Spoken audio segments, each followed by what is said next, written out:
আমি এবারে ডিসেম্বরে বিজয়ের মাস উপলক্ষে বেশ কিছু মুক্তিযুদ্ধের উপর ভিত্তি করে লেখা বই শেষ করেছি। মোটামুটি বেশ কয়েক বছর ধরেই এটা করা হয় এবং এবারে মোটামুটি 4টা বই পড়া হয়েছে। জানি না বিজয়ের মাস শেষ হতে হতে আরও 1টা বা 2টা পড়ার সুযোগ হবে কি না, কিন্তু যেটা যেটা পড়া হয়েছে সেগুলো নিয়ে একটু আলাপ করতে চাই। যেমন এইখানা বাংলা আমার বাংলাদেশ, সুভাষ মুখোপাধ্যায়। তো সুভাষ মুখোপাধ্যায়কে আমি মূলত চিনি কবি হিসেবে, এবং আমি মনে করেছিলাম এটা শুধুমাত্র কবিতার বই, কিন্তু এই বইটায় শুধুমাত্র কবিতা না, স্মৃতিচারণমূলক লেখা আছে 47 থেকে 71-এর পরে কয়েক বছর পর্যন্ত। জহির রায়হানের সাথে ওনার খুব ভালো সম্পর্ক ছিল। জহির রায়হানের সাথে শেষ দেখা কবে হয়েছিল সেটা নিয়েও একটা লেখা আছে। খুবই ইন্টারেস্টিং বই, এবং এই বইটার অস্তিত্ব সম্পর্কে আমি কিছুই জানতাম না। আমি বইয়ের দোকানে গিয়েছিলাম কবে, 1 সেপ্টেম্বরে, এবং সেখানে মুক্তিযুদ্ধ বিষয়ক বইয়ের তাক থেকে আসলে এই বইটি আবিষ্কার করি এবং লেখকের নাম দেখে কিনে ফেলি। তারপর জানলাম যে এটা আসলে ইন্ডিয়ান বইও না, এটা বাংলাদেশ থেকে প্রকাশিত।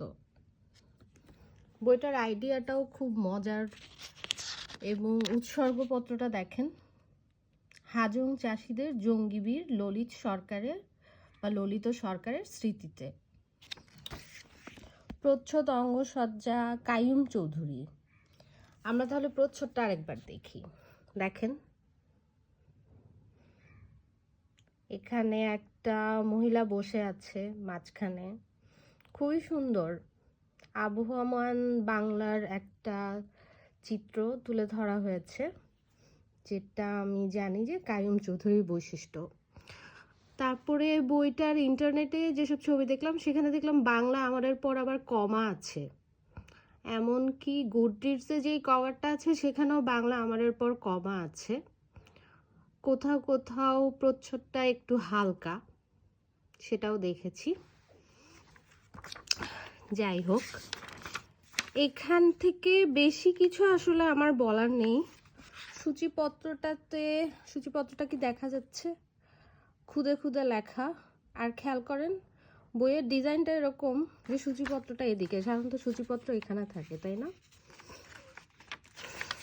তারপর এই বই লেখার পিছনে কারণ লেখা, এবং আমি শেষ করে দিব একটু পরে।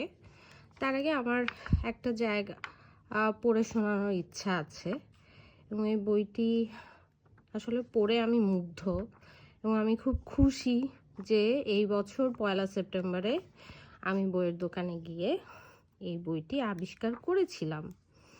আদারওয়াইজ সম্ভবত এই বই আলাদা করে চেনা কেনা কিছুই হতো না।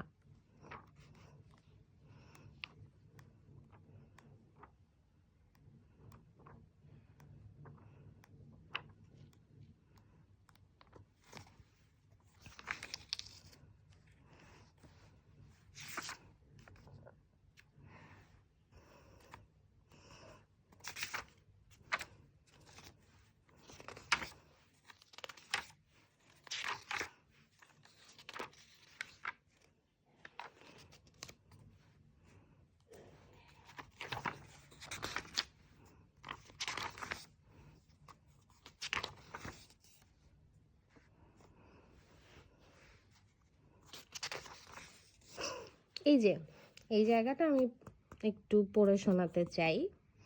তো সম্ভবত আমি ছবিও তুলেছিলাম, বাট তাও আমি একটু পড়ে শোনাতে চাই। সেটা হচ্ছে, পাক ফৌজের হাতে চৌবাড়ি গ্রামের কি দশা হয়েছিল তার গল্প বলল ওই গ্রামের দাড়িওয়ালা রহিম বক্স গায়েন। পিঠটা দেখিয়ে বলল, সেপাইরা আমাকে কীরকম পিটিয়েছে দেখুন। আমাকে ওরা বলেছিল আমি নাকি মুক্তি ফৌজের লোক। সুবেদার মজিদ সাহেব এতক্ষণ ছিলেন না, এসে রহিম বক্সকে দেখে বললেন, ফটো তোলার গল্পটা এদের বলেছ? গায়ের সমস্ত মেয়ে পুরুষকে কুলিয়া ব্রিজের তলায় নিয়ে গিয়ে নৌকায় বসিয়ে পাকফোদ ছবি তুলে কাগজে ছেপেছিল, এই বলে যে রিফিউজির দল আবার সব গ্রামে ফিরে এসেছে। কিন্তু এই সাজানো রিফিউজিরাও সেদিন সবাই তাদের বাড়িতে ফিরে যেতে পারেনি। পরে পাকফৌজের হাতে পড়া সেদিনের নিখোঁজ 5টি মেয়ের লাশ নদীর জলে ভেসে উঠতে দেখা গিয়েছিল। আমি খুব প্লেন গলায় এরকম একটা জিনিস পড়ে ফেললাম। আমার সবচেয়ে বেশি কষ্ট হয়েছে এই চ্যাপ্টারটা পড়তে, ক্ষমা নেই। তো এখানে যে অংশটা খুবই প্রবলেমেটিক এবং কষ্ট, সেটা হচ্ছে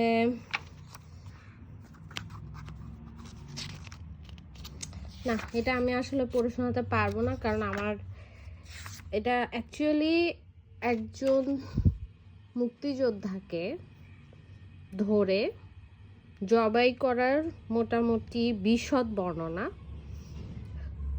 উন্মুক্ত স্থানে তাকে জবাই করা হয়েছিল।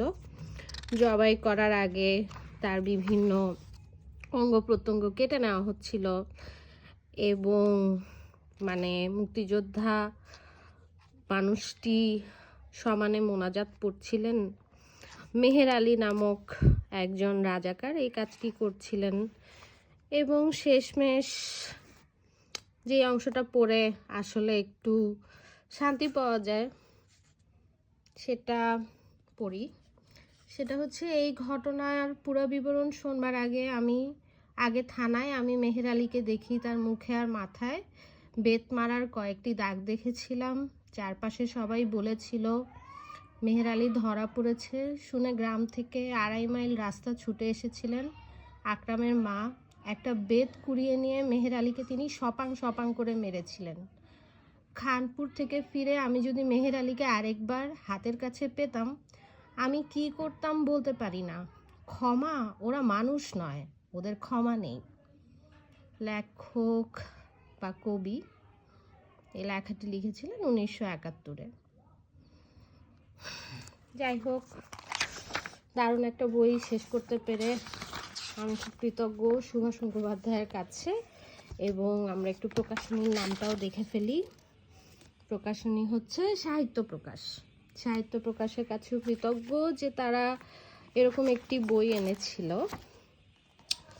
এবং খেয়াল করেন, এটার ব্যাক কভারটাও সুন্দর।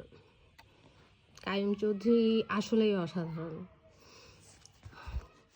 আপাতত এইটুকুই, এটা আমার প্রথম ভিডিও রিভিউ বলা যায়।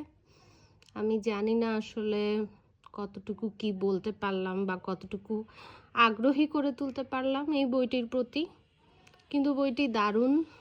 আমি আশা করছি যে কারো এই ভিডিও দেখে এই বইয়ের প্রতি আগ্রহ তৈরি হবে। ধন্যবাদ। বিজয়ের মাস যাচ্ছে। আশা করি আপনারাও বাংলাদেশের হলে মুক্তিযুদ্ধ নিয়ে পড়তে চেষ্টা করবেন এবং জানতে চেষ্টা করবেন আমাদের একটা গৌরবময় অধ্যায় সম্পর্কে, সম্ভবত সবচেয়ে গৌরবময় অধ্যায় সম্পর্কে।